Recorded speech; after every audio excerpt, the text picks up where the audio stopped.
Hello, hello, hello. The mask is back, and we are finally at a really, really, really good card again. It's great.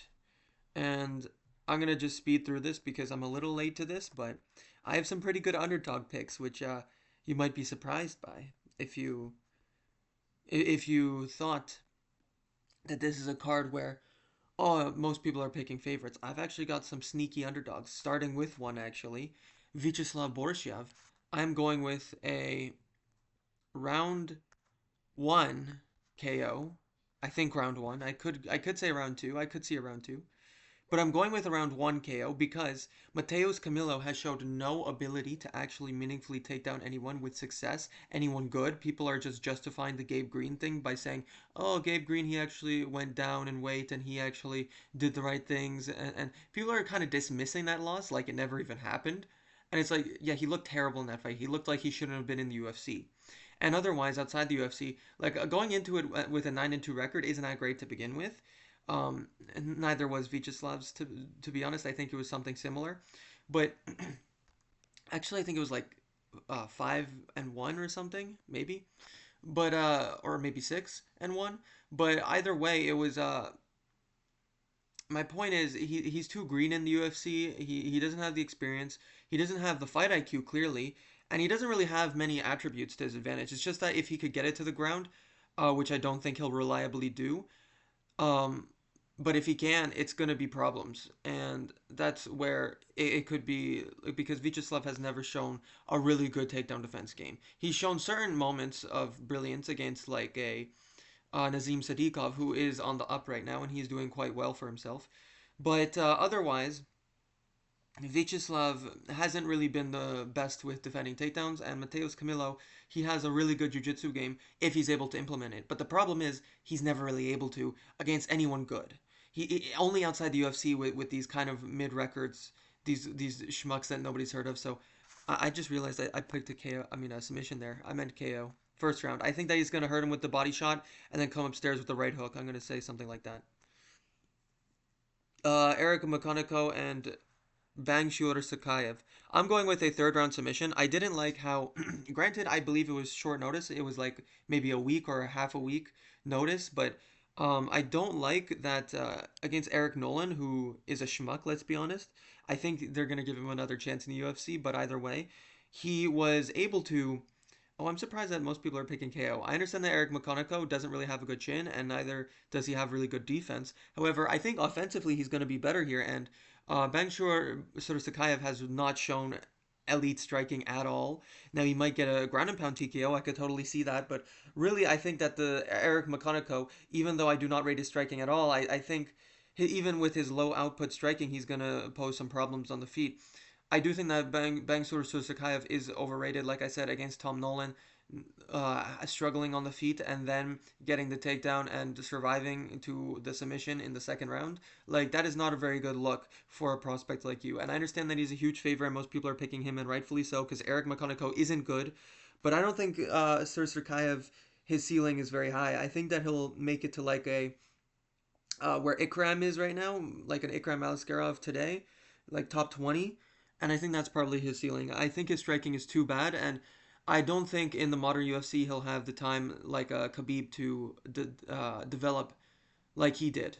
Because in Khabib's time, lots of people were just throwing out hooks. You know, Tony Ferguson was able to make it to the top just off of athleticism, for an example. I don't think that Bang Sangyur Sursakayev is going to have the same time to improve his striking with the level of the UFC today, especially in middleweight because it's gotten better. And I do think that Eric McConaughey is going to land some nice body kicks, a couple leg kicks, and some jabs, and I think that's going to be problematic, and maybe even a few hooks as well. Early on, it's going to be problematic, but I do think Bangsur is going to make it boring. He's going to win the first two rounds off the control time, just barely getting outpointed, but the judges aren't going to care because he is controlling Eric McConaughey for most of it. And then in the third round, he finds the moment where McConaughey gives up his back and gets the rear naked choke, something like that. Angela Hill, Fatima Klein. I'm going with Fatima Klein. This is a pretty obvious one. Um, I guess I'll go with 30-27 because you can't reliably trust on a finish in a women's MMA. However, this is one of those fights where one of these rare women's MMA fights where I could totally see a finish. I could see it on Angela Hill's side, although very much not likely. However, I still can see it because she can pour it on with her experience in the third round after Fatima Klein possibly gasses in the first two. Or the more likely option is Fatima Klein, being the much younger fighter with the much lower mileage and much less damage for that reason as well. She is going to really find her groove early and land some nice kicks. She showed a really good head kick previously in her last fight. She showed some fast straight punches and even a few looping ones around around the guard, the hooks.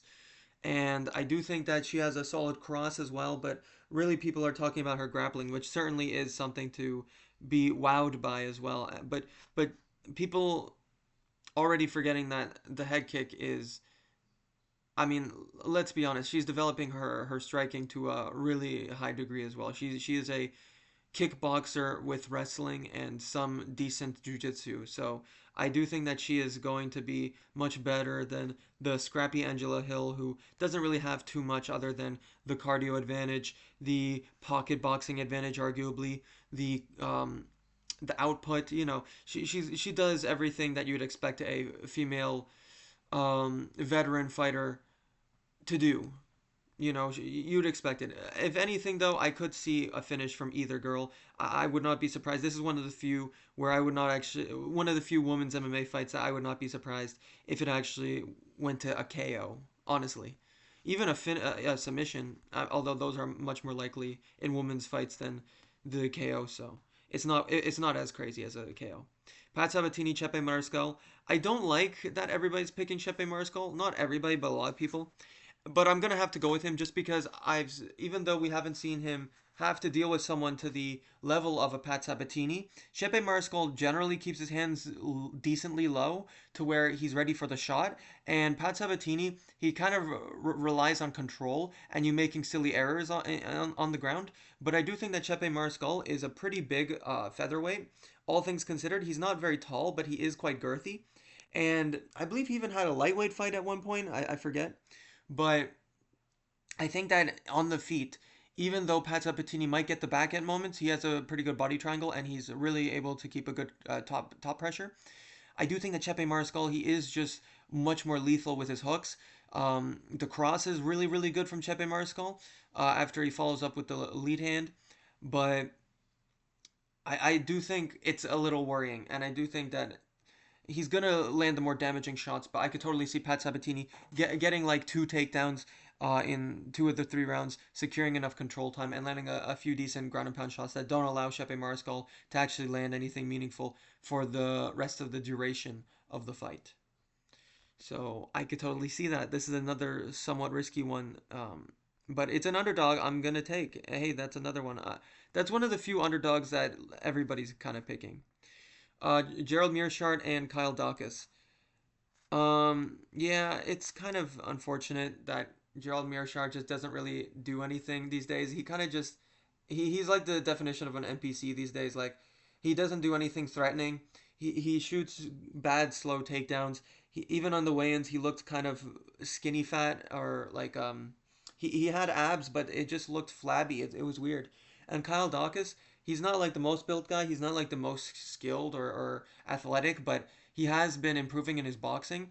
The way he sits down on his punches, he even said it himself, and I do think that that's really an improvement that we've seen, especially recently. I was considering picking him against uh, what's the guy's name?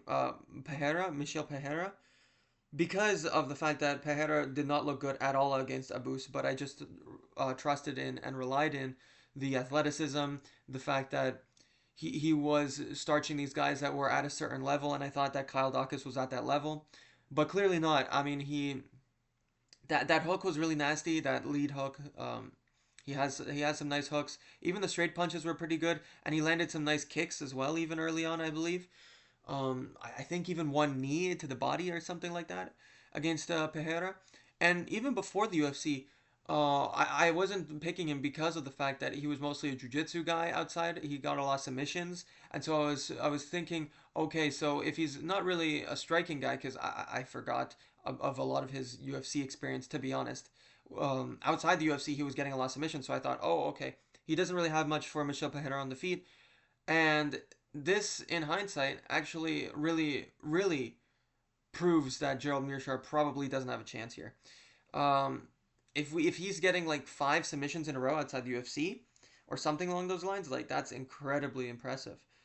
It shows that he's not only a really good striker now, but he's also his bread and butter is the grappling, and he's very competent there. If Gerald Meerschaert somehow gets him down there, so yeah, I don't know his takedown defense is going to be all that. I don't know, but one thing I do know is that Kyle Dawkins um, is very much more dangerous on the feet, and Gerald Meerschaert is slow now, and he's not looking like he's able to take down anyone actually good at this point in his career. And I do think Kyle Dawkins is good enough. Malcolm Wellmaker and Ethan Ewing. I do think that he's good. I did see some of the records of his opponents. I didn't see any of his fights, but judging off of the records, it seems like Ewing is actually quite decent, and he's going up against decent opposition outside the UFC. However, Malcolm Wellmaker, I just think that the hooks. One thing I do think is going to be there for Ewing all night is the leg kicks. That is something that people have done very effectively against Malcolm Wellmaker, and he's never been able to defend them well or meaningfully. The leg kicks are going to be there for a lot of opponents in the future. Like if Malcolm Wellmaker somehow makes it to like a Piotr Jan level, I could totally see Piotr Jan chopping the legs and then just fast straight down the pipe boxing combinations. I could see a cross cracking Malcolm Wellmaker, KOing him. I could totally see that.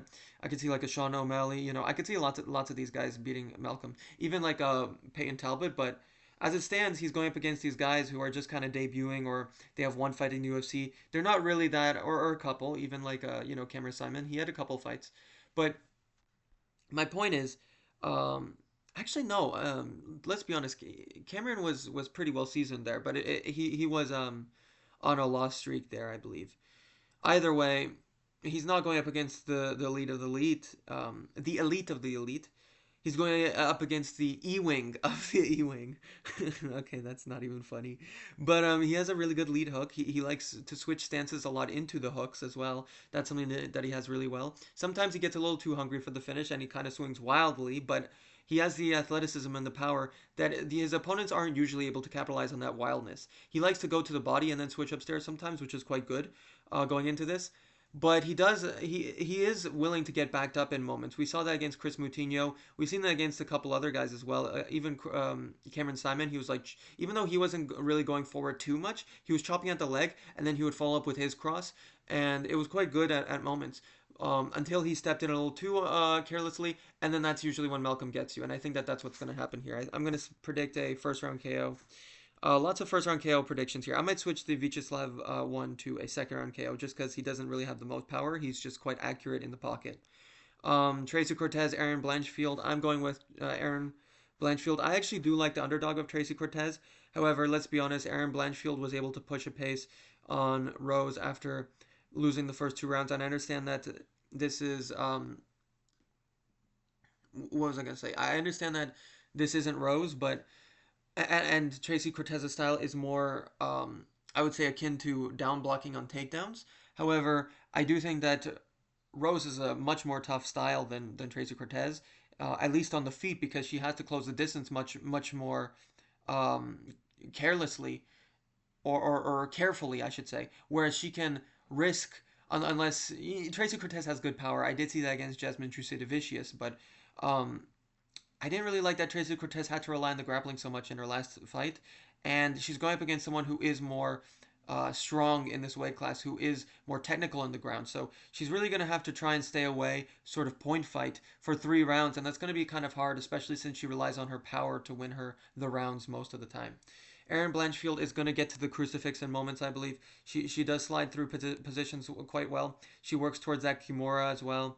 I just think that she's much more slick on the ground, and she has the jiu-jitsu. Sometimes the takedowns are a little sloppy, so it's kind of risky, but I think that she has a pretty overall better package. And even though she's going to have a little hard time getting in sometimes with the hands, um, it's women's MMA, so lots of these people don't have the counters to actually.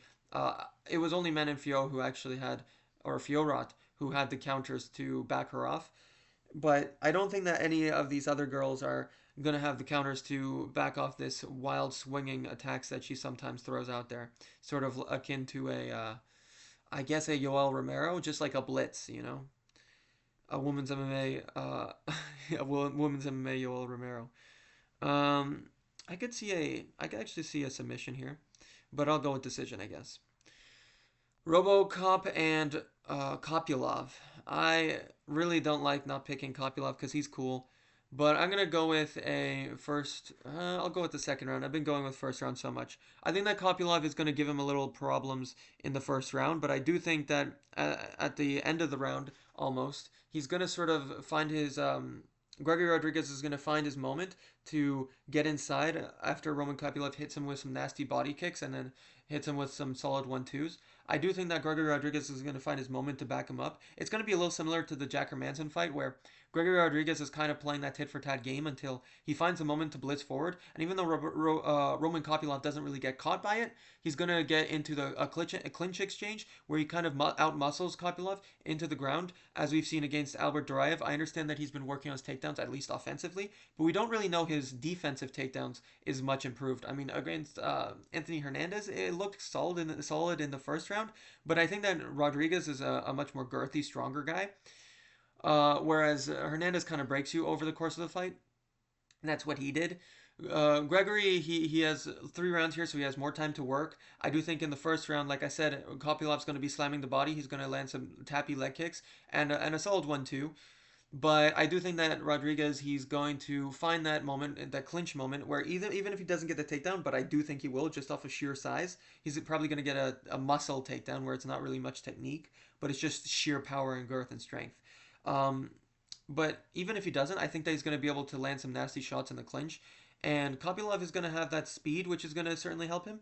But I do think that Gregory Rodriguez has a solid 1-2 of his own. And his hooks are pretty nasty too. So, especially that lead hook. If I remember, I think it was like a lead hook that KO'd Hermanson. I don't think it says here. Yeah, I don't remember if he's. I'm pretty sure he's not southpaw, so maybe I'm wrong there. But either way, I do think that he's going to work the clinch, then find the takedown. Then in the second round, Kopylov is kind of gassing for air, and then he goes straight to the takedown again. And or it could even be like, oh, Kopylov's kind of just stationary, and he hits him with like the cross or something, but or even an uppercut. But I do think that he's going to go back to the takedown in the second round, hold him down, keep him down, and then hit him with some nasty elbows, a little bit like the Dennis Tululan KO. Bo Nickel versus Rodolfo Vieira. I'm going with Nickel via decision. I actually do see where people are coming from with the Vieira, um, with the Vieira pick, underdog pick, because I mean I'm actually not picking that much underdogs. I realize, but there are a few that a lot of people aren't picking, and Vyacheslav is one of them. But Rodolfo Vieira, I just think that he's too low output. I do think that he might be the more seasoned, proper striker in the UFC, the more experienced, well-rounded guy. He does have a really good like 1-2, 1-2-3, 1-3. He has like a really good rhythm there with and then he throws a really good straight punch. He's not really too loopy with it. However, he really waits for his opponent sometimes. Like if you have any attributes on him, which most people do in this division, and Bo Nickel does, although maybe not girth wise, but if you have attributes on the feet at least, you are able to sort of piece him up at moments. And I do not like that Andrei Petroski, seeing as he's just got slapped by a guy making his debut, was able to actually piece him up on the feet. It was close in moments, but he was able to find that next level and just be slightly ahead of Vieira. If a guy like Andre Petroski, who I don't rate striking wise, is able to outstrike you, I do think that. Listen, I do think that for all the things we say about Paul Craig, his body kicks are nice, and yes, he doesn't really have much else, but his body kicks are really nice. And Bo Nickel was still it was probably a 30-27 in hindsight, but it was still a close fight, and I do think that tool is hard for Bo Nickel to deal with because he hasn't really had to deal with kickers much in his career thus far. Rodolfo Vieira is going to be more stereotypical on the feet. It's going to be hard for Bo Nickel on the ground if it gets there, certainly, because these are both very well-rounded grapplers, and Vieira is more so in the jiu-jitsu, which Nickel, if he's going to try and attempt the grappling, especially the wrestling, he's going to find himself in an entanglement that he doesn't want to be in, potentially, because he's kind of a girthy guy, so it's going to be a little hard for him to work Bo Nickel there. But he could use his strength to get him to where he wants to be. Uh, but ultimately, I do think the overhand's going to land in moments. It's going to be the more impactful strike. I do think that Rodolfo Vieira is going to have some impact behind his shots, but he's not going to throw enough to where it equates to what Bo Nickel was doing. I think that this is going to be more like a Val Woodburn or a what's the other guy that he fought? Cody Brundage. It's going to be more like a Val Woodburn, Cody Brundage type of striker. In the grappling, it's going to be a much higher level, and that's where it's worrying. But ultimately, I do actually think that Bo Nickel's overhands and his sometimes hooks, like he countered Val Woodburn with the hooks and even an uppercut at one moment. I do think that those shots are going to land against Vieira. And Benil Dariush versus Benoit Saint Denis. I'm actually genuinely so surprised how many people are picking Dariush here. Have we not learned, fellas? I understand that Benil Dariush is, he's missing weight, but Benil is really good. And with that being said, I'm going with Benoit Saint Denis. I'm going with Benoit Saint Denis via, I think, a first round KO. I might go second round on this one. I might switch this out too to a second round KO, but I'm not switching any of the actual people I'm picking here. I'm only sometimes I just go 50-50 on the round, but I am going with the person at all times when I record. And Benoit, I just think I understand what people are saying. Benil has cleaner striking. His striking defense isn't all there. His chin is probably a little worse, but his striking is more clean. He has good counters, and he has the anti-wrestling and the anti-jiu-jitsu to back it up. And he's fairly big for the division as well. However, Benoit Saint-Denis is probably one of the biggest guys in the weight class. Let's just be honest. Even though Benil Dariush is the one that missed weight, which is quite crazy, but I do think it's mainly due to the fact that he's just kind of older in his career, and Benoit is really just coming into his career. He only started like 4 years ago, 4 or 5 years ago, I believe it was, in MMA. And Benoit is really lethal with his pressure. I think that's one thing that people are missing with this fight, similar to how MMA Che was saying, oh, but what was he saying about Mike Moicano? Oh, it's just the striking defense is so bad, and I didn't overlook that, and I should have overlooked, and I should have seen that coming.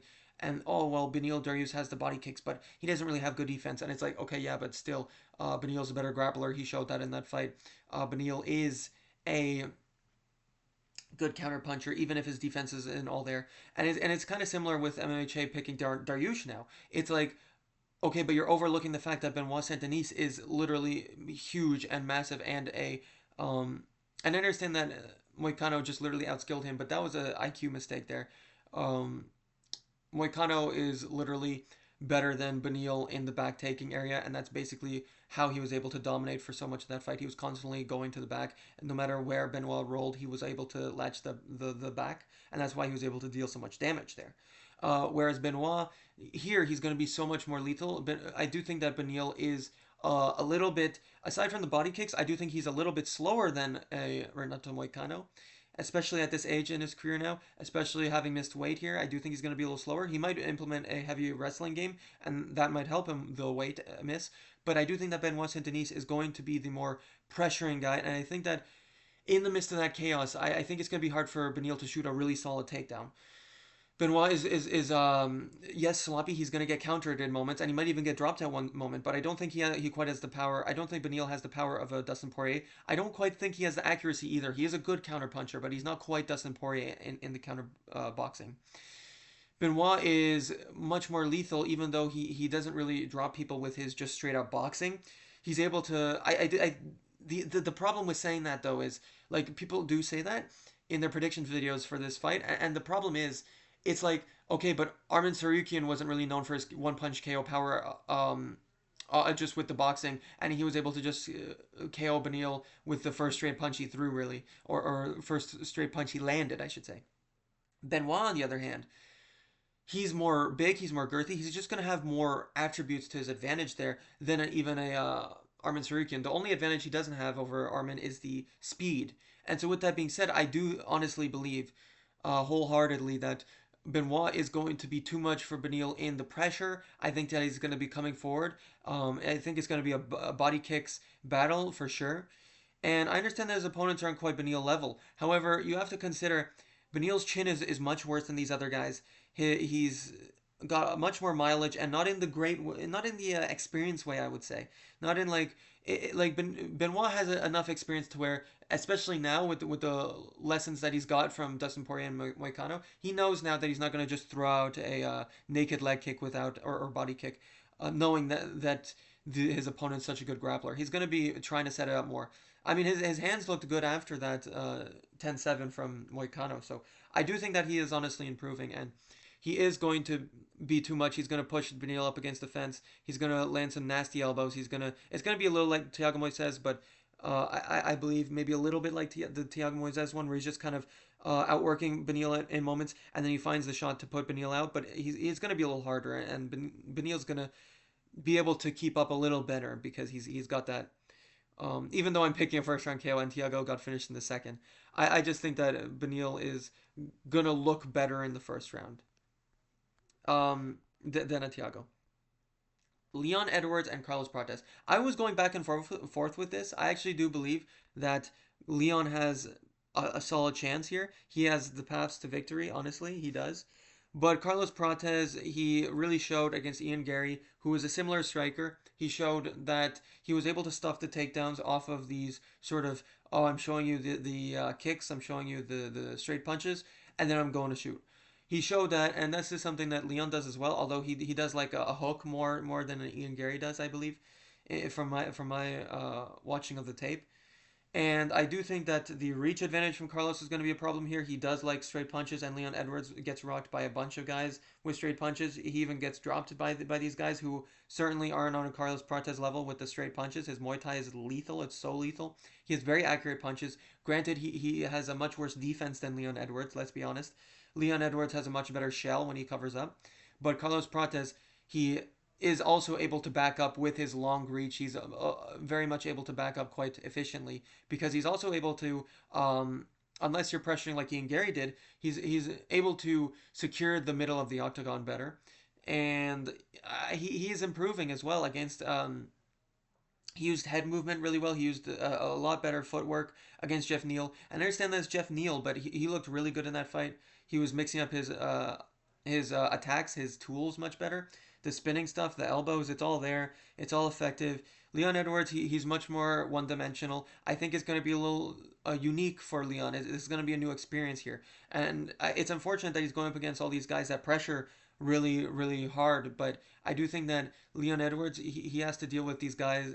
He does better when he deals with these guys that can't pressure him super well. That he's able to stuff the takedowns, he's able to reverse the takedowns, or he's able to sort of work his boxing game and kickboxing game, or his boxing game based off of his kicks, I should say.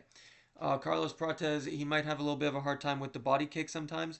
Maybe we haven't really seen that tool against Carlos Prates too much, but I don't think that Leon Edwards is quite the same forward pressure kickboxer that Ian Gary is. I think that he's much more willing to be on the back foot at moments than an Ian Gary is. Ian Gary is able to is willing to be on the back foot sometimes, but he's able to blitz forward with those. He'll throw out the he'll just throw out three punches, and then even if they don't land, he'll end with a head kick to sort of reset Carlos Prates. Leon Edwards, he doesn't really go forward like that. He'll like throw out a body kick and then he'll follow up with like a hook. It's not really the same. So I am going with a KO there. I'll go with the second round though. I'll go with the second round. And Sean Brady, Michael Morales. This is one of the underdogs here. Another one that most people aren't picking. Still 34%, a sizable amount. And it is a close fight in the odds, which quite surprised me. But I'm going with a round 3 TKO.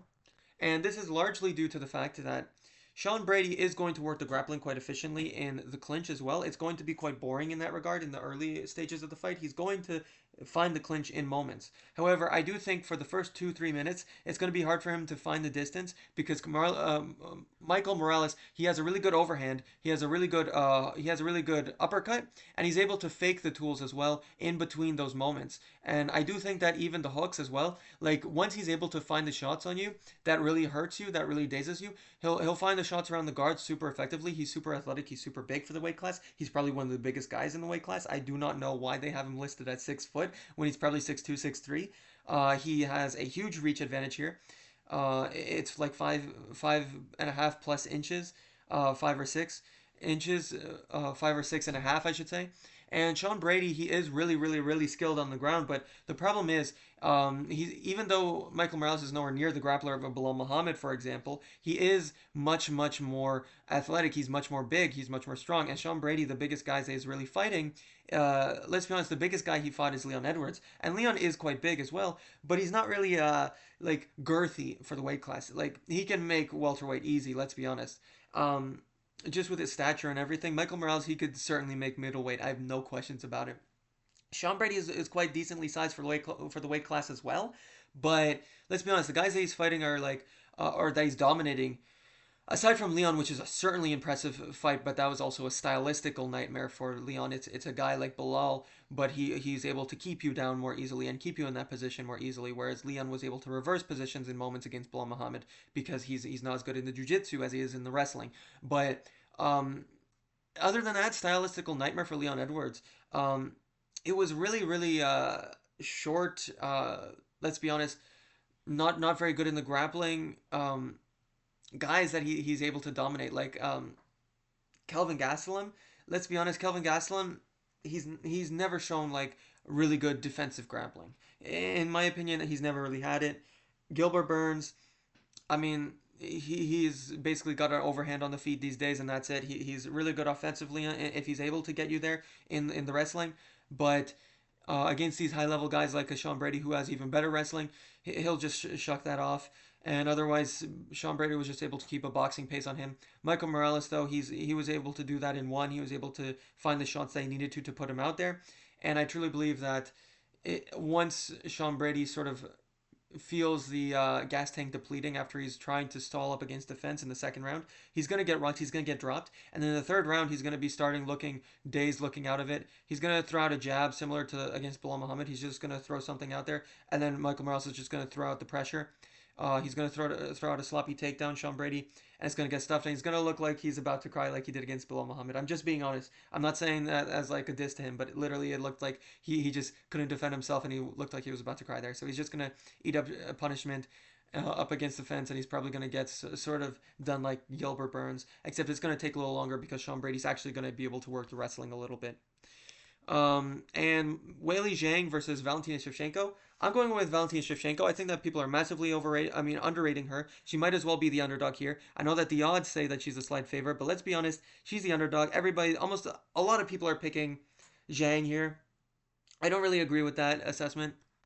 I think that Valentina Shevchenko, she's much bigger for the weight class. She's much more accustomed to the weight class. I don't think she's much bigger. I should adjust my words, but she's like properly sized for the weight class. Whereas Weili Zhang, when I saw her on the scales, she looked kind of tubby if I'm being honest. Whereas Valentina Shevchenko, she had like really proper abs for the weight class. She looks like this is like her division. This is perfect for her. Whereas Weili Zhang, she's kind of just trying this out because she didn't really have many contenders at the moment in her weight division. I mean, she had Verna Jandaroba, but she wasn't gonna actually pose any real threats. Let's be honest. If Mackenzie Dern's able to take you down, but Weili Zhang, on the other hand, she's more able to take you down off of you gassing, you sort of shooting a sloppy takedown, you like she did against Tatiana Suarez, you being less strong, and Tatiana Suarez is not Valentina Shevchenko. Let's be honest. She's I could honestly picture Tatiana Suarez making atom weight or whatever it is that they have in one championship where it's like 100 pounds or something. I could envision that. I could genuinely envision Tatiana Suarez getting down there because she looked like she let's be honest, she doesn't really have abs really. She doesn't have like potent abs. She looks like she's got a bit of tub there. So with that being said, I think that she's a super skilled grappler and she was able to show that in the first round, which is kind of leading to my point here where Valentina Shevchenko was able to against a huge for the weight class Menan Fiorot who could make bantamweight. Menan Fiorot with her amazing striking and her amazing judo takedown defense, she was able to get worked in the first round against Valentina Shevchenko. She basically got almost she got it like pretty clearly. I mean, okay, it wasn't a 10-8, but it was like a very clear round. I think it was probably the most clear round in the fight, if I remember right.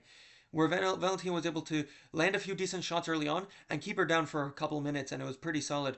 Against Weili Zhang, I just think that Weili's not going to be big enough. I think she's not going to be strong enough, and she's going to have to rely on these overhands to cross the void. Whereas Valentina Shevchenko, she's very bouncy. She's very light on her feet. She's gonna be a sitting duck sometimes because of her bouncy stationary Muay Thai style.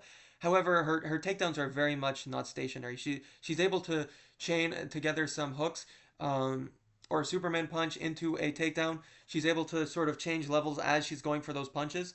And she has a really nice kicking game as well. She has some very solid spinning attacks, which I don't think that Weili Zhang is going to be able to capitalize on like an Alexa Grasso did. I do think that she might be able to, possibly get the back in one moment, but Valentina Shevchenko is going to patch up all these mistakes where she's able to easily show like the back.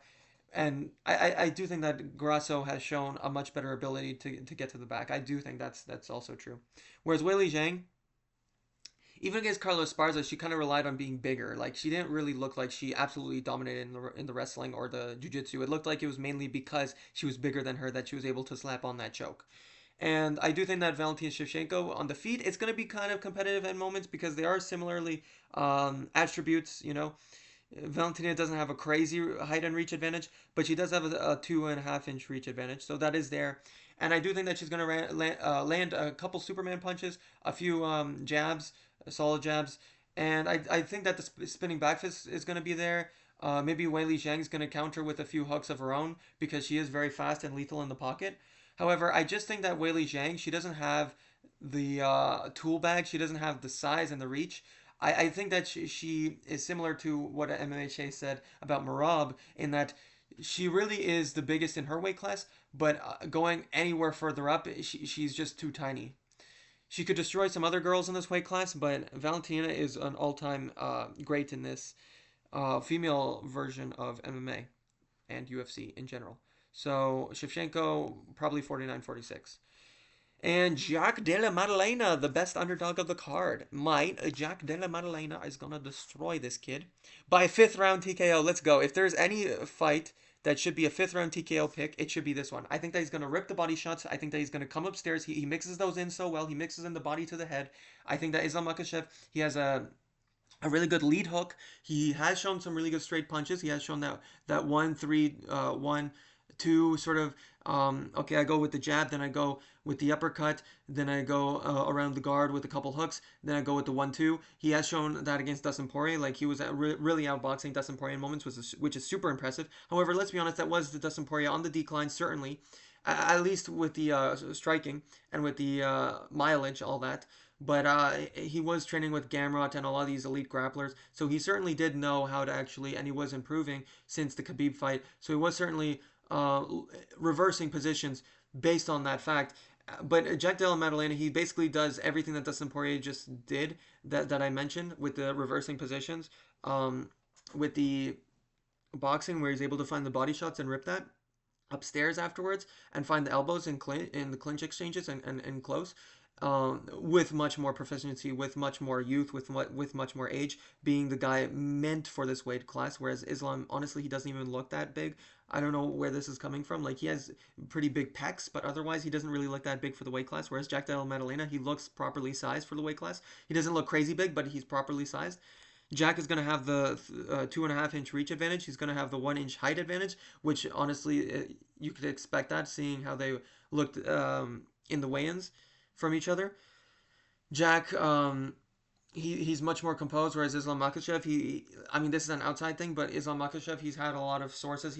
I mean, not sources, but he's had a lot of. He sort of had the Alex Pereira tour, where he's going to Dagestan 2-3 years now. He's a popular sensation, whereas Jack is certainly locked in. It really feels like that sort of Charles Oliveira versus Islam Makachev, except it's the other way around, where it's like actually Jack Della Maddalena, even though he is the underdog, people are picking. People are picking the other guy, and rightfully so. Like, or no, I should say it's like the quiet guy was like the one that not enough people were picking, and in hindsight we should have. Like Jack is just completely locked in. He's not giving the media any questions. He's like, okay, I know what my task at hand here is. I love being the underdog. I love being the silent assassin here. And Islam Makhachev, like I said, he has a really good lead hook. He's able to mix in the boxing somewhat well, but it's usually against these shorter guys. Against a really good kickboxer who's super short in Alex Volkanovski, he can find the head kick. Against, oh geez, against what was I saying? Against a Dustin Poirier, he's able to find the he's able to find these uppercuts, these shots around the guard, and mix it in with the wrestling because of the shorter, uh, older Dustin Poirier. But Jack, he even has the kicking game. He can mix both in. Like, people just think of him as a really good boxer. Even Jack, I mean, even Islam did, because he was saying in the Aiden interview, like, oh, he's a really good mixed martial artist. But at the end of the day, the things I see elite in him is his boxing. It's like, no, he ends it with the kicks, and that's something that Alexander Volkanovski saw in the fight against him in the first fight against Islam. And he's going to have that tool as well here. Islam Makachev is certainly going to have that darts, the anaconda. Those are amazing submissions that I mean, Jack Della Maddalena has to worry for, because he against a guy called Emiv earlier in Jack's career in the UFC, he was able to actually um, almost find an anaconda choke, and it's quite similar to Islam's really tight, really clean um, darts, and that's certainly something that he has to look out for, because Jack is a little more scrambly than other opponents that Islam fought, and that could open up more submissions for sure, no question. However, I do believe that actually getting the takedowns is going to be much more harder of a task than it was even for Bilal, honestly.